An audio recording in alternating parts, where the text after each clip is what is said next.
Halo, selamat pagi. Perkenalkan nama saya Santa Angelina Stinjak dengan NIM 4312011019. Di sini saya akan mempresentasikan dari mata kuliah Psikologi Sosial yang diambil dari materi CPMK 4 sampai dengan materi CPMK 7. Mari kita akan mulai presentasi ini. Pertama, CPMK 4 yang berjudul Pembentukan Sikap dan Perilaku serta Pembentukan Kepribadian. Pendahuluan, sikap, perilaku, dan kepribadian merupakan komponen penting dalam membentuk identitas dan interaksi sosial individu. Proses pembentukan sikap, perilaku, dan kepribadian melibatkan berbagai tahapan dan faktor yang kompleks. Proses terbentuknya sikap. Sikap adalah evaluasi atau penilaian individu terhadap objek orang atau situasi. Proses terbentuknya sikap meliputi 3 tahapan utama, yaitu kognitif, afektif, dan konotatif. Tahap kognitif adalah pengenalan informasi, penilaian, dan pemahaman mengenai objek atau situasi. Tahap afektif adalah penilaian emosional individu terhadap objek atau situasi. Tahap konatif adalah niat atau keinginan individu untuk berperilaku sesuai dengan sikap yang terbentuk. Masalah dalam pembentukan sikap dan perilaku. Beberapa masalah yang dapat muncul dalam pembentukan sikap dan perilaku individu meliputi 1. Konflik nilai adalah ketidaksesuaian antara nilai-nilai individu yang berbeda.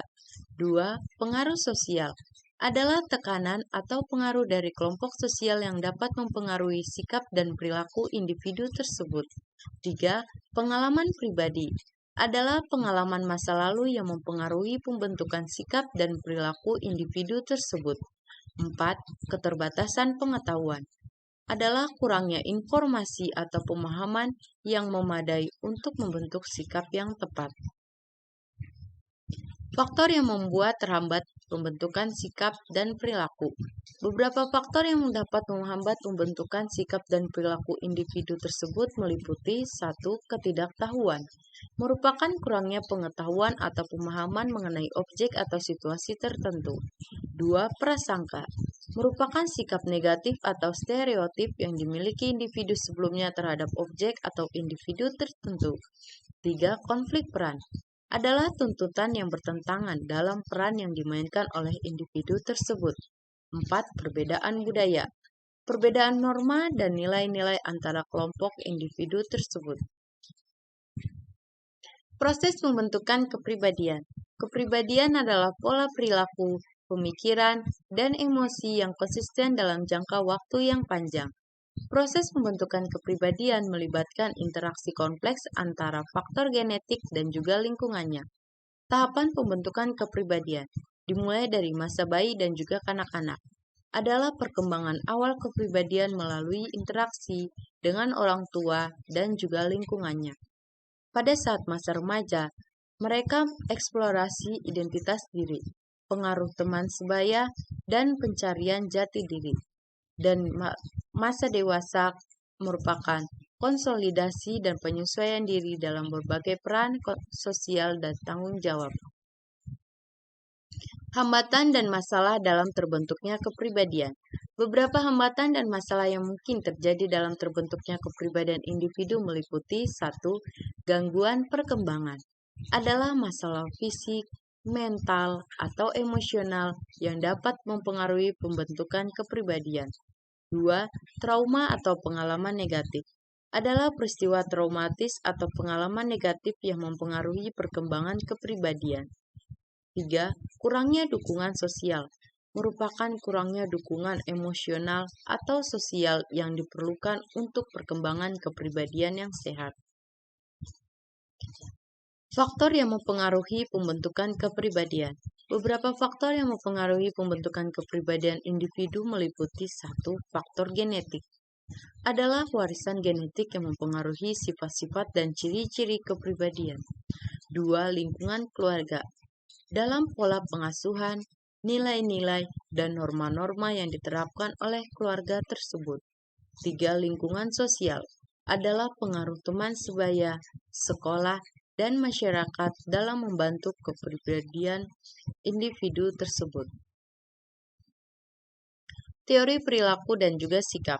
Beberapa teori yang menjelaskan perilaku dan juga sikap individu meliputi satu teori kognitif. Adalah menjelaskan bahwa sikap terbentuk melalui proses pemikiran, penilaian, dan pengalaman individu. Dua, teori sosial adalah teori yang mengemukakan bahwa sikap dipengaruhi oleh norma dan nilai-nilai sosial yang ada dalam lingkungan individu. Tiga, teori belajar yang berpendapat bahwa perilaku dan sikap individu dipengaruhi melalui penguatan, penghargaan, dan juga model peran. Kesimpulan dari CPM keempat yaitu 1. Pembentukan sikap, perilaku, dan kepribadian melibatkan proses yang kompleks dan dipengaruhi oleh faktor-faktor internal dan juga eksternal. Memahami proses ini membantu kita untuk lebih memahami dan mengelola sikap, perilaku, dan kepribadian kita sendiri maupun orang lain. Dan yang terakhir, penting untuk terus belajar dan mengembangkan diri guna membentuk sikap, perilaku, dan kepribadian yang positif juga sehat. Selanjutnya CPMK 5 yang berjudul Mengidentifikasi Emosi dan Penerapan Dasar-Dasar Motivasi Individu. Pendahuluan. Emosi dan motivasi adalah aspek penting dalam kehidupan manusia. Emosi mempengaruhi bagaimana kita merasakan dan bereaksi terhadap situasi. Motivasi adalah dorongan internal yang mendorong kita untuk mencapai tujuan dan juga keberhasilan.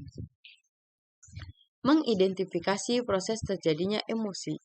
Emosi terjadi sebagai respon terhadap stimulus tertentu. Proses terjadinya emosi meliputi persepsi, penilaian, dan pengaturan emosi. Persepsi adalah memahami situasi dan memberikan arti. Penilaian adalah mengevaluasi situasi berdasarkan nilai dan tujuan. Dan pengaturan emosi adalah mengatur, mengungkapkan, dan mengelola emosi. Tahapan terjadinya emosi. 1. Stimulus adalah situasi atau peristiwa memicu emosi. 2. Persepsi adalah memahami dan memberi arti pada stimulus. 3. Respon emosional adalah reaksi emosional berdasarkan persepsi. 4. Evaluasi adalah penilaian dan menginterpretasikan respon emosional. 5. Tindakan merupakan mengambil tindakan berdasarkan evaluasi emosi. Macam-macam emosi: senang, sedih, marah, takut, terkejut, cemburu, cemas, kehangatan, kebencian, malu, kecewa, dan juga bahagia. Masalah-masalah dalam emosi. 1. Kesulitan mengidentifikasi emosi sendiri. 2. Kesulitan mengelola emosi yang kuat. 3. Kesulitan memahami dan menghadapi emosi orang lain. 4. Kesulitan mengendalikan perilaku yang dipengaruhi oleh emosi. 5. Kesulitan mengatasi gangguan emosional yang berkepanjangan. Faktor yang mempengaruhi emosi. 1. Lingkungan sosial. 2. Pengalaman pribadi. 3. Faktor genetik dan biologis. 4. Kognisi dan penilaian. 5. Kesehatan fisik dan keseimbangan emosional. Hubungan emosi dan perilaku individu dalam tindakan sehari-hari. Emosi mempengaruhi perilaku kita dalam berinteraksi dengan orang lain. Perilaku yang dipengaruhi emosi dapat berdampak pada hubungan sosial dan prestasi individu. Emosi dapat mempengaruhi langsung perilaku seseorang, seperti mengarahkan mereka untuk bertindak dengan positif atau negatif. Perilaku juga dapat menjadi respon langsung terhadap emosi yang dirasakan, seperti menghindari atau menghadapi situasi. Individu juga dapat mengatur emosi mereka, yang mempengaruhi perilaku mereka. Interaksi sosial dan dampak jangka panjang juga dipengaruhi oleh emosi dan perilaku individu tersebut. Pengenalan dasar motivasi individu. Motivasi adalah dorongan internal yang mendorong individu untuk bertindak dan mencapai tujuan. Motivasi dapat berasal dari kebutuhan fisik, sosial, dan psikologis. Motivasi individu adalah kekuatan internal yang mendorong individu untuk bertindak mencapai tujuan atau memenuhi kebutuhan. Motivasi dapat berasal dari kebutuhan dasar, tujuan pribadi, pengakuan, atau faktor eksternal. Ada teori-teori motivasi yang menjelaskan perilaku motivasi, dan faktor seperti nilai-nilai individu dan lingkungan mempengaruhi motivasi. Motivasi yang tinggi berdampak pada pencapaian tujuan dan kepuasan diri, sementara motivasi yang rendah dapat menghambat kemajuan dan meningkatkan kepuasan. Tahapan tingkatan motivasi. 1. Kebutuhan psikologis adalah kebutuhan dasar seperti makanan, minuman, dan istirahat. 2. Kebutuhan keamanan adalah kebutuhan akan rasa aman dan stabilitas. 3. Kebutuhan sosial adalah kebutuhan akan hubungan sosial dan rasa diterima. 4. Kebutuhan penghargaan adalah kebutuhan akan pengakuan, apresiasi, dan prestasi. 5. Kebutuhan aktualisasi diri adalah kebutuhan untuk mengembangkan potensi penuh dan mencapai tujuan hidup. Jenis-jenis motivasi. Pertama, motivasi intrinsik adalah motivasi yang berasal dari kepuasan internal dan keinginan untuk melakukan sesuatu karena kepentingan pribadi. Kedua, motivasi intrinsik adalah motivasi yang berasal dari faktor eksternal seperti hadiah ataupun hukuman. Hambatan ekstrinsik dan intrinsik motivasi.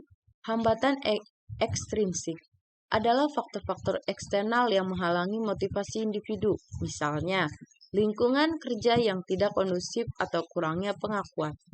Hambatan intrinsik merupakan faktor-faktor internal yang menghambat motivasi individu, misalnya rasa percaya diri yang rendah atau kurangnya minat terhadap tugas. Masalah-masalah dalam motivasi. 1. Kurangnya kepuasan dan keterlibatan dalam pekerjaan. 2. Kurangnya klarifikasi tujuan dan harapan. 3. Kurangnya dukungan dan pengakuan. 4. Kurangnya peluang pengembangan dan pertumbuhan. Faktor yang mempengaruhi motivasi. Kondisi kerja yang memadai dan lingkungan yang mendorong. Komunikasi yang efektif dan keterlibatan karyawan. Reward atau pengakuan yang adil. Peluang pengembangan karir dan kepemimpinan yang mendukung. Kejelasan tujuan dan juga harapan. Hubungan motivasi dengan keberhasilan individu dalam organisasi. Motivasi yang tinggi dikaitkan dengan produktivitas dan kinerja yang lebih baik. Individu yang termotivasi cenderung mencapai tujuan dan keberhasilan dalam organisasi tersebut. Motivasi yang rendah dapat menghambat kemajuan dan prestasi individu. Kesimpulan dari CPMK 5 yaitu 1. Mengidentifikasi emosi dan memahami motivasi penting untuk meningkatkan kesejahteraan individu. 2. Emosi dan motivasi saling terkait dan mempengaruhi perilaku, kinerja, dan keberhasilan dalam kehidupan dan berkarir. 3. Dengan memahami dan menerapkan dasar-dasar emosi dan motivasi, individu dapat mengoptimalkan potensi mereka dan mencapai tujuan yang diinginkan.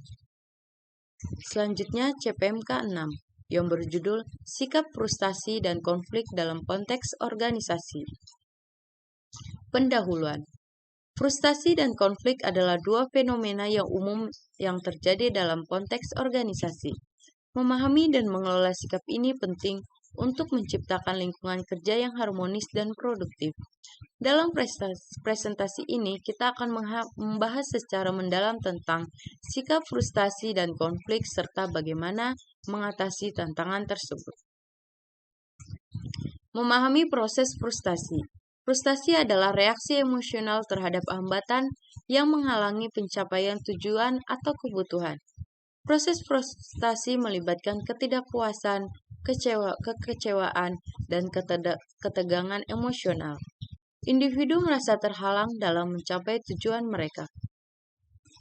Tahapan frustasi. 1. Kejadian frustasi adalah adanya hambatan atau rintangan yang menghalangi pencapaian tujuan. 2. Reaksi emosional adalah merasa marah, seperti sedih, cemas, dan tidak berdaya. 3. Perilaku merupakan menunjukkan respon terhadap frustasi seperti menarik diri atau melampiaskan emosi.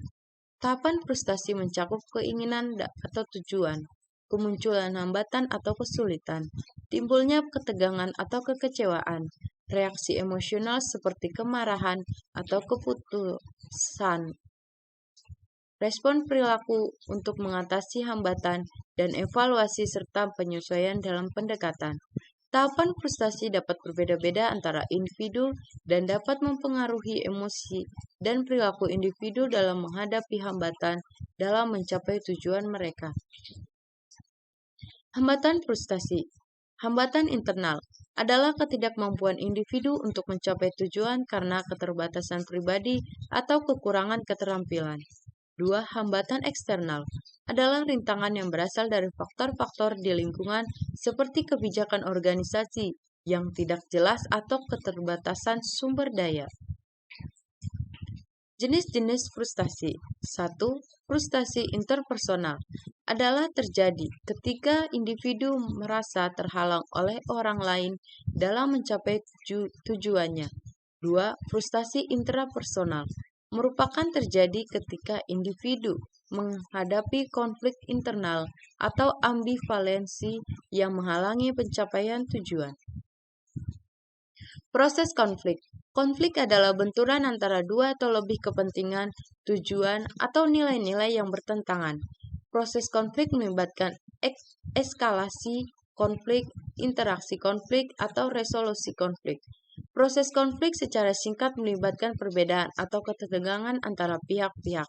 Eskalasi konflik manifestasi dalam perilaku, upaya penyelesaian, dan hasil akhir dari konflik tersebut. Masalah-masalah dalam frustasi dan konflik. 1. Kurangnya komunikasi efektif. 2. Perbedaan tujuan atau nilai-nilai yang bertentangan. 3. Ketidakadilan dalam pembagian sumber daya atau kebijakan organisasi yang tidak adil. 4. Ketidakpastian peran atau tanggung jawab. Faktor yang mempengaruhi frustasi dan konflik. 1. Komunikasi yang buruk. 2. Perbedaan kepentingan dan kebutuhan. 3. Ketidakjelasan peran dan tanggung jawab. 4. Keterbatasan sumber daya. 5. Ketidakadilan dalam distribusi sumber daya. Hubungan frustasi dan konflik dalam organisasi. Frustasi yang tidak ditangani dengan baik dapat menyebabkan konflik interpersonal di tempat kerja. Konflik yang tidak terselesaikan dengan baik dapat meningkatkan tingkat frustasi individu. Manajemen yang efektif dalam mengatasi frustasi dan konflik akan membantu meningkatkan kesejahteraan individu atau produktivitas organisasi tersebut. Strategi mengelola frustasi dan konflik. 1. Komunikasi terbuka dan efektif. 2. Pembagian sumber daya yang adil. 3. Pengaturan tujuan yang jelas dan konsisten. 4. Pengembangan keterampilan konflik dan manajemen emosi. 5. Membangun tim yang inklusif dan kolaboratif. Kesimpulan dari CPMK 6 yaitu 1. Sikap frustasi dan konflik adalah bagian tak terhindarkan dari kehidupan organisasi. 2. Memahami, mengelola, dan mengatasi tantangan ini secara efektif akan berdampak positif pada individu dan organisasi. 3. Dengan menerapkan strategi yang tepat, kita dapat menciptakan lingkungan kerja yang sehat dan juga produktif. Selanjutnya CPMK 7 yang berjudul Kepemimpinan dalam Organisasi SDM. Pengawasan tahapan penerapan model kepemimpinan. Tahapan yang perlu diikuti dalam penerapan model kepemimpinan di organisasi. Tahapan-tahapan tersebut meliputi 1. Tahapan 1. Pengenalan model kepemimpinan yang relevan adalah memperkenalkan model kepemimpinan yang relevan dan sesuai dengan kebutuhan organisasi tersebut. 2. Tahapan 2. Pemahaman konsep dan prinsip dasar model kepemimpinan yang memastikan bahwa pemimpin dan anggota tim memahami konsep dan prinsip dasar yang mendasari model kepemimpinan yang akan diterapkan. Tahapan 3. Penerapan model kepemimpinan dalam situasi nyata yang menerapkan model kepemimpinan yang dipilih dalam situasi nyata di organisasi dan memonitor hasilnya. Tahapan evaluasi 4. Evaluasi dan perbaikan model kepemimpinan yang melakukan evaluasi terhadap efektivitas model kepemimpinan yang diterapkan dan membuat perbaikan jika diperlukan. Hambatan dalam tipe kepemimpinan. Hambatan 1. Resistensi dari anggota tim terhadap perubahan kepemimpinan adalah kepemimpinan yang baru. Anggota tim mungkin mengalami resistensi terhadap perubahan gaya. Hambatan kedua, kekurangan keterampilan kepemimpinan dari pemimpin. Pemimpin mungkin menghadapi kendala dalam mengembangkan keterampilan kepemimpinan yang diperlukan. Hambatan 3. Konflik antara gaya kepemimpinan yang berbeda. Merupakan ketidaksesuaian atau konflik antara gaya kepemimpinan yang berbeda di dalam organisasi dapat menghambat keefektifan kepemimpinan. Hambatan keempat, ketidakcocokan antara gaya kepemimpinan dan budaya organisasi. Jika gaya kepemimpinan yang dipilih tidak sesuai dengan budaya organisasi, hal ini dapat menjadi hambatan dalam penerapan kepemimpinan yang efektif. Model-model kepemimpinan dalam organisasi. Beberapa model kepemimpinan yang umum diterapkan dalam organisasi. Beberapa model-model kepemimpinan yang disebutkan meliputi 1. Kepemimpinan otoriter adalah pemimpin memegang kekuasaan dan otoritas penuh dalam pengambilan keputusan dan mengendalikan tim. 2. Kepemimpinan demokratis merupakan pemimpin melibatkan anggota tim dalam pengambilan keputusan dan memberikan kesempatan partisipasi. 3. Kepemimpinan transaksional adalah pemimpin menggunakan penghargaan dan hukuman sebagai motivasi untuk mencapai tujuan organisasi. 4. Kepemimpinan transformasional yang pemimpin mengilhami dan memotivasi anggota tim untuk mencapai tujuan yang lebih tinggi. 5. Kepemimpinan situasional merupakan pemimpin menyesuaikan gaya kepemimpinan berdasarkan situasi dan kebutuhan tim tersebut. Faktor yang membiaskan kepemimpinan. Faktor yang dapat mempengaruhi penilaian dan persepsi terhadap kepemimpinan meliputi 1. Faktor bias gender dalam penilaian kepemimpinan. Adanya preferensi atau stereotip terkait gender yang dapat mempengaruhi penilaian terhadap kualitas kepemimpinan. Faktor 2. Bias ras atau etnis dalam penilaian kepemimpinan. Adalah penilaian kepemimpinan yang dapat dipengaruhi oleh ras atau etnis tertentu yang dapat menghasilkan ketidakadilan dalam penilaian tersebut. Faktor 3. Bias usia dalam penilaian kepemimpinan. Adanya preferensi atau stereotip terkait usia yang dapat mempengaruhi penilaian terhadap kepuasan kepemimpinan. Faktor 4. Bias penampilan fisik dalam penilaian kepemimpinan. Penampilan fisik seseorang dapat mempengaruhi penilaian terhadap kepemimpinan, terlepas dari kualifikasi dan kompetensi sebenarnya. Hubungan model kepemimpinan dalam lingkup SDM. Hubungan antara model kepemimpinan yang diterapkan dalam organisasi dengan sumber daya manusia. Beberapa poin yang dapat disebutkan meliputi 1.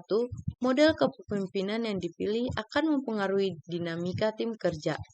Merupakan gaya kepemimpinan yang berbeda akan mempengaruhi bagaimana tim bekerja sama dan berinteraksi. 2. Kepemimpinan yang efektif mempengaruhi motivasi dan produktivitas SDM. Merupakan pemimpin yang efektif dalam memotivasi anggota tim untuk bekerja dengan baik dan meningkatkan produktivitas. Model kepemimpinan yang sesuai dengan budaya organisasi dapat meningkatkan kinerja SDM, yang setiap organisasi memiliki budaya yang unik. Pemilihan model kepemimpinan yang sejalan dengan budaya organisasi dapat membantu menciptakan keselarasan dan konsistensi dalam nilai-nilai, norma, dan harapan yang dianut oleh anggota tim tersebut. Kesimpulan yang diambil dari CPMK 7 yaitu poin-poin utama yang telah dibahas dalam presentasi, menekan hal-hal berikut ini. 1. Kepemimpinan adalah fungsi penting dalam organisasi SDM, karena pemimpin berperan dalam mengarahkan, memotivasi, dan mengelola tim. 2. Tahapan penerapan model kepemimpinan memainkan peran kunci dalam keberhasilan kepemimpinan, karena setiap tahapan memiliki tujuan dan langkah-langkah yang harus diikuti. 3. Hambatan dan faktor yang membiaskan kepemimpinan perlu diperhatikan, karena mereka dapat menghambat efektivitas kepemimpinan dan menyebabkan ketidakadilan. 4. Hubungan antara model kepemimpinan dan SDM berdampak pada hasil yang dicapai. Dengan gaya kepemimpinan yang sesuai, dapat meningkatkan motivasi, kinerja, dan kepuasan anggota tim tersebut. Sekian presentasi dari saya. Mohon maaf apabila ada kesalahan kata dalam penyampaian informasi pada saat presentasi ini. Saya ucapkan terima kasih.